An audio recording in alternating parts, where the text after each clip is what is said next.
युग फिर अभिमन्यु से पूछता है, यार अभिमन्यु चुप क्यों खड़ा है, बता ना ये डाउजिंग पेंडुलम क्या होता है।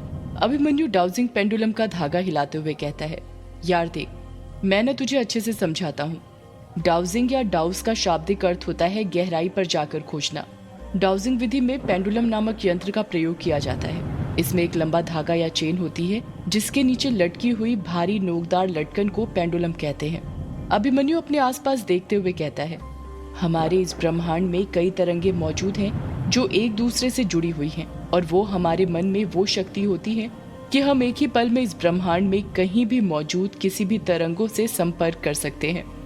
जैसे रेडियो अदृश्य किरणों को ग्रहण करता है, ठीक उसी प्रकार पेंडुलम व्यक्ति के अचेतन मन, जगह, विचार व वस्तु की अदृश्य सूक्ष्म कणों व ऊर्जा को प्राप्त कर गति करके उत्तर हम तक पहुंचाता है। पेंडुलम ब्रह्मांडीय ऊर्जा से हमें जोड़कर हमारी तर्क बुद्धि में विश्लेषणी एवं रैखिक शक्ति को जोड़कर हमारे प्रश्नों के सही उत्तर देता है। युग अपना सिर खुजाते हुए कहता है, यार मेरे तो अभी भी समझ में नहीं आ रहा कि तू क्या बोल रहा है। किस ब्रह्मांड की किन तरंगों की बात कर रहा है तू? सीधे सीधे नहीं बता सकता क्या? इसका उपयोग क्यों और कैसे करते हैं? बता रहा हूँ यार, तू सब्र तो कर। देख, डाउजिंग ना एक बहुत पुरानी विधि है जिसका उपयोग सदियों से किया जा रहा है। जब कहीं पानी की खोज करनी होती थी, या फिर खजाने की तलाश, या फिर बारूदी सुरंग की खोज, या फिर अदृश्य शक्तियों का पता लगाना होता था, सब इसी की मदद से किया जाता था। तू ना डाउजिंग को हर ताले की चाबी कह सकता है जिसके पास हमारे हर सवाल का जवाब है। युग अभिमन्यु के हाथ से डाउजिंग पेंडुलम लेते हुए कहता है, मतलब तू इस पेंडुलम की मदद से यक्षिणी का पता लगाएगा? अभिमन्यु झट से कहता है, हाँ। और वो कैसे? जब हम इस डाउजिंग पेंडुलम को हाथ में पकड़ते हैं और कोई सा सवाल करते हैं तो ये पेंडुलम अपने आप मूवमेंट करने लग जाता है। यदि जवाब हाँ होता है तो ये सीधे हाथ की ओर मूवमेंट करता है, और यदि जवाब ना होता है तो उल्टे हाथ की ओर मूवमेंट करता है। मैं ना तुझे इसके पीछे का लॉजिक बताता हूँ। देख, जैसा कि अभी मैंने तुझे बताया था, ये ब्रह्मांड तरंगों से बना हुआ है और इसमें हमारे सारे सवालों के जवाब मौजूद हैं। बस शर्त यह है कि हमें उन्हें पता करने की टेक्निक पता होनी चाहिए। डाउजिंग उसी में हमारी मदद करता है। इतना कहकर अभिमन्यु एक गहरी सांस लेता है और कहता है, जब हम इस यंत्र को हाथ में लेकर कोई सा सवाल करते हैं तो हमारा अवचेतन मन ब्रह्मांड में घूम रही उन तरंगों को अपनी ओर आकर्षित कर लेता है, और उन्हीं तरंगों के माध्यम से ये यंत्र हमारे हाथों में गति करने लग जाता है। पर यह सब करना इतना आसान नहीं है जितना तू समझ रहा है। इसके लिए एक बहुत ही जरूरी चीज आनी चाहिए, और वो है ध्यान लगाना। युग अपना मुंह फाड़ते हुए कहता है, क्या कहा? ध्यान लगाना? हाँ, सही सुना, ध्यान लगाना। क्योंकि जब हम यंत्र से सवाल करते हैं तो हमारा चेतन मन सवाल करता है, और जवाब पाने के लिए जरूरी है कि सवाल करने के बाद चेतन मन शांत हो जाए, और ऐसा करते ही हमारा अवचेतन मन सक्रिय होकर उन तरंगों को अपनी ओर आकर्षित करने लगेगा, और पेंडुलम मूवमेंट करके किसी भी छुपी हुई बात का जवाब देने में सफल हो जाएगा। ये सब तभी होगा जब हमें ध्यान लगाना आता हो और अपने मन पर पूरी तरह काबू हो। मैंने भी बड़ी मुश्किल से ये सब सीखा था जब पैरानॉर्मल एक्टिविटी संस्था में था। अभिमन्यु की सारी बातें सुनकर युग हंसते हुए कहता है, यार तू क्या पागल हो रहा है? तुझे क्या लगता है इस टेक्निक की मदद से हम यक्षिणी का पता लगा लेंगे कि वो कहाँ पर और किस कमरे में है? यार तू हंस रहा है। इस टेक्निक से हम सिर्फ यक्षिणी ही नहीं बल्कि और भी कई अदृश्य शक्तियों के बारे में पता लगा सकते हैं। तुझे पता है, प्राचीन काल में भविष्य में होने वाली घटनाओं को जानने के लिए डाउजिंग का ही उपयोग किया जाता था। कई स्थानों पर उल्लेख मिलते हैं कि राजा युद्ध में जाने से पहले डाउजिंग किया करते थे। दक्षिणी पूर्व लीबिया की प्राचीन गुफाओं में तो कुछ चित्र भी मिले हैं जिनमें अनेक लोगों ने डाउजिंग करते हुए कुछ लोगों को घेर रखा है। अभिमन्यु वापस से पेंडुलम युग के हाथों से लेते हुए कहता है, 18वीं शताब्दी में अनेक देशों में डाउजिंग का प्रचलन बढ़ा है, और इतना ही नहीं, हमारे देश के पूर्व प्रधानमंत्री जवाहरलाल नेहरू जी ने भी इसी तकनीक के जरिए राजस्थान में कुएं और पानी की खोज की थी। फ्रांस में तो इस तकनीक को चार्ट के साथ विकसित किया गया है। डॉक्टरों द्वारा बीमारियों के मूल कारण की खोज में भी इसका उपयोग किया जाता था, जिसे रेडियस्थीसिया के नाम से जाना जाता है। अभिमन्यु युग को डाउजिंग के बारे में बता ही रहा था कि तभी 3 घंटे बजने की आवाज सुनाई देती है। टन टन टन। ये संकेत था कि रात के 3 बज चुके हैं। युग दीवार पर लगी घड़ी की ओर देखते हुए कहता है, यार 3 बज गए, अब तेरी इस डाउजिंग पेंडुलम का यूज करें? अभिमन्यु धीरे से कहता है, हाँ, खेल शुरू करते हैं। अभिमन्यु पेंडुलम में लगे काले धागे को पकड़ता है। पहले तो पेंडुलम आगे पीछे होने लगता है, पर कुछ ही देर बाद वो अपनी जगह पर रुक जाता है। अभिमन्यु फुसफुसाते हुए कहता है, यक्षिणी, क्या तुम यहीं हो? यदि हो तो मुझे संकेत दो, मुझे संकेत दो यक्षिणी। इतना कहकर अभिमन्यु चुप हो जाता है और पेंडुलम के मूवमेंट करने का इंतजार करने लग जाता है। जहां एक तरफ अभिमन्यु और युग यक्षिणी के बारे में पता लगा रहे थे, तो वहीं दूसरी तरफ अमोदिता कायर पर किया गया टोटका तोड़ने के लिए अकेले ही चौराहे पर जाने के लिए निकल पड़ी थी। टोटका उसने अकेले किया था, इसलिए उसे अकेले ही चौराहे पर जाना पड़ रहा था। अमोदिता डरते डरते अपने कदम चौराहे की ओर बढ़ा रही थी। रात का गहरा सन्नाटा सड़क पर छाया हुआ था। आसमान में चांद निकला हुआ था, जिसकी रोशनी चारों तरफ फैल रही थी। उसकी मदद से अमोदिता आगे बढ़ रही थी। अमोदिता मन ही मन फुसफुसाते हुए कहती है, मैं एक सौदाइन हूँ और मुझे किसी से डर नहीं लगता। मेरा काम डरना नहीं, बल्कि अपनी काली जादू की शक्तियों से डराना है। यही बड़बड़ाते हुए अमोदिता आगे बढ़ रही थी। कुछ ही देर में वो अपने घर के पास वाले चौराहे पर पहुंच जाती है और हल्दी की गांठ, जिसे काले कपड़े के टुकड़े में बांधकर उसने फेंका था, वो पुड़िया ढूंढने लग जाती है। सड़क मिट्टी की बनी हुई थी, जिस कारण वहां पर बहुत सारी धूल और छोटे छोटे पत्थर के टुकड़े जमा हो गए थे। उन्हीं पत्थरों के टुकड़ों को अपने हाथों से हटाते हुए अमोदिता पुड़िया ढूंढने लग जाती है। अमोदिता पुड़िया ढूंढते हुए कहती है, कहाँ चली गई? यहीं पर तो फेंकी थी मैंने। अरे कहाँ गई? यहीं पर होना चाहिए उसे, यहीं कहीं होगी। यही सब बड़बड़ाते हुए अमोदिता पुड़िया ढूंढ ही रही थी कि तभी उसे लगता है जैसे कोई उसके पीछे से निकला हो। अपने पीछे हलचल महसूस होती देख अमोदिता सहम जाती है। वो धीरे धीरे बड़ी हिम्मत के साथ पीछे पलटने लग जाती है। जब वो पीछे पलटती है तो देखती है कि उसके पीछे एक काला कुत्ता खड़ा हुआ था, जो कि बेहद डरावना लग रहा था। वो कुत्ता अमोदिता को घूरे जा रहा था। उसके बड़े बड़े नुकीले दांत थे। उस कुत्ते की आंखें लाल हो चुकी थी, जो कि एक टक नजर से अमोदिता को घूरे जा रही थी। उस काले कुत्ते के शरीर पर लंबे लंबे बाल थे, जिसे देखकर ऐसा लग रहा था कि कई दिनों से नहीं नहाया हो। अमोदिता कुत्ते को देखते हुए कहती है, अच्छा तो ये कुत्ता है। इस कुत्ते कमीने ने तो मुझे डरा ही दिया था। वो कुत्ता अमोदिता को देखकर भौंकने लग जाता है।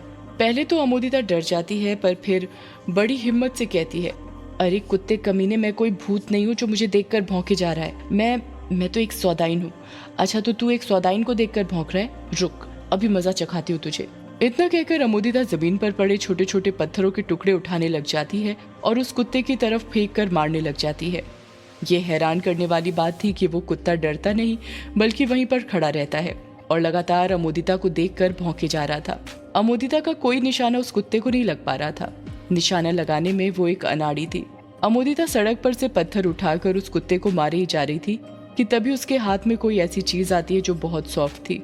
अमोदिता रुक जाती है और उस चीज को देखने लग जाती है।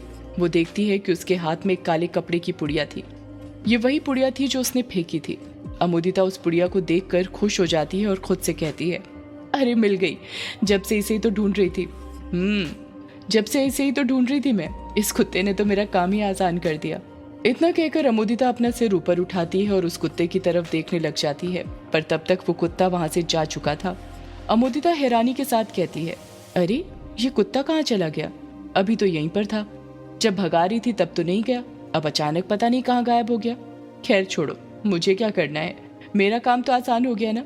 अब इसे किश्नोई नदी में प्रवाहित करना है, जैसा कि माँ ने कहा था, वो भी 4 बजे से पहले।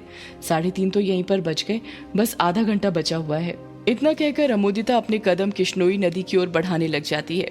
इस तरफ अभिमन्यु और युग यक्षिणी का पता लगा रहे थे। अभिमन्यु अपने हाथ में डाउजिंग पेंडुलम लेकर खड़ा हुआ था और काफी देर से पेंडुलम के हिलने का इंतजार कर रहा था, पर उसमें कोई मूवमेंट नहीं हो रहा था। अभिमन्यु फिर अपनी तरफ से कोशिश करते हुए कहता है, यक्षिणी, अगर तुम यहाँ हो तो मुझे संकेत दो।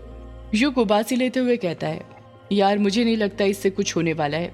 तेरा ये डिवाइस भी बाकी के डिवाइस की तरह खराब ही है। अभिमन्यु युग पर गुस्सा करते हुए कहता है, युग तू 2 मिनट चुप रहेगा? जब से देख रहा हूँ बक कर रहा है।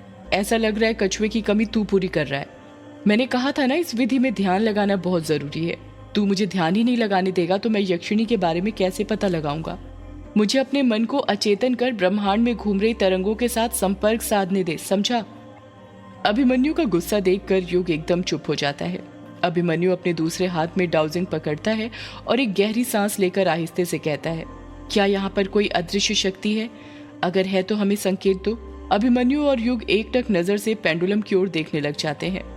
उन दोनों की नजर पेंडुलम से हट ही नहीं रही थी और देखते ही देखते वो पेंडुलम अभिमन्यु के राइट हैंड साइड मूवमेंट करने लग जाता है, जिसका ये मतलब था कि कोठी के अंदर कोई न कोई अदृश्य शक्ति जरूर है।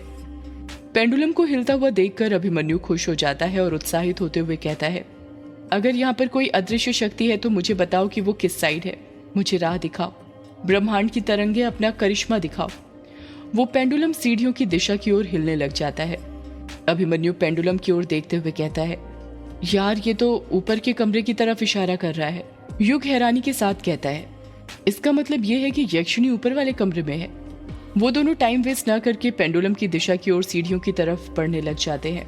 पेंडुलम की दिशा का पीछा करते करते वो दोनों रूम नंबर 666 के पास पहुंचने ही वाले थे कि तभी 666 रूम नंबर के बगल में जो कमरा था उसमें से बहुत गंदी स्मेल आने लग जाती है। वो कमरा किसी और का नहीं बल्कि युग का था। अभिमन्यु कहता है, यार ये तेरे कमरे से इतनी गंदी बदबू कैसी आ रही है? ऐसा लग रहा है जैसे कोई मर गया है, बॉडी सड़ने जैसी गंध है।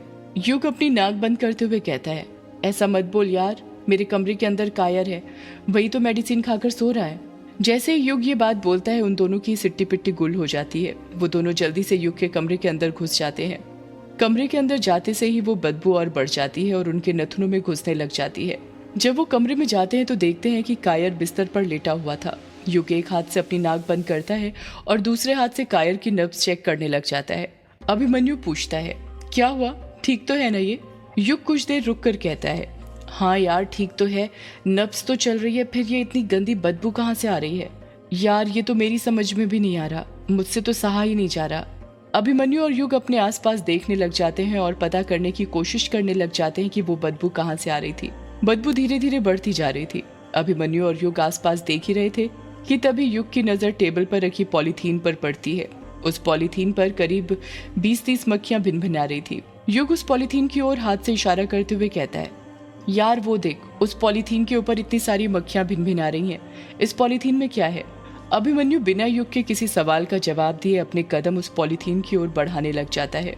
जैसे जैसे वो अपने कदम उस पॉलीथीन की ओर बढ़ाते जा रहा था, बदबू बढ़ती जा रही थी। जब अभिमन्यु उस पॉलीथीन के पास पहुंचता है और उसे उलटता है तो देखता है कि उसके अंदर मछलियां रखी हुई थी। ये वही मछली थी जो युग को यामिनी ने दी थी। वो मछलियां पूरी तरह सड़ चुकी थी और उसके अंदर से मरे हुए इंसान की बदबू आ रही थी। अभिमन्यु सड़ी हुई मछली को देखते हुए कहता है, यार ये बदबू तो इन मछलियों के अंदर से आ रही है। युग हैरानी के साथ कहता है, पर ये मछलियां इतनी जल्दी खराब कैसे हो सकती हैं? आज सुबह ही की तो ताजी मछलियां थी ये। पता नहीं यार, मेरी भी कुछ समझ में नहीं आ रहा। और मान ले कि मछलियां खराब भी हो गई तो चलता है, पर ऐसी बदबू किस मछली में से आती है यार? ऐसा लग रहा था जैसे कई लाशें हो अंदर जो सड़ रही हो। अभिमन्यु ने इतना ही कहा था कि तभी युग की नजर अभिमन्यु के हाथ के डाउजिंग यंत्र पर पड़ती है और वो देखता है कि पेंडुलम ने अपने आप मूवमेंट करना शुरू कर दिया था। युग घबराते हुए कहता है, यार वो देख, तेरा पेंडुलम फिर मूवमेंट कर रहा है। पेंडुलम कमरे के बाहर की ओर मूवमेंट कर रहा था। वो दोनों जल्दी से कमरे के बाहर निकल जाते हैं और पेंडुलम की दिशा की ओर जाने लग जाते हैं। वो दोनों रूम नंबर 666 के सामने आकर रुक जाते हैं। पेंडुलम रूम नंबर 666 के अंदर की ओर संकेत कर रहा था। युग और अभिमन्यु ये सब देखकर पसीना पसीना हो गए थे। अभिमन्यु गहरी सांस लेते हुए कहता है, इसका मतलब ये हुआ कि यक्षिणी आजाद नहीं हुई है, वो यहीं इसी कमरे के अंदर कैद है। युग कुछ सोचते हुए कहता है, पर यक्षिणी आजाद क्यों नहीं हुई?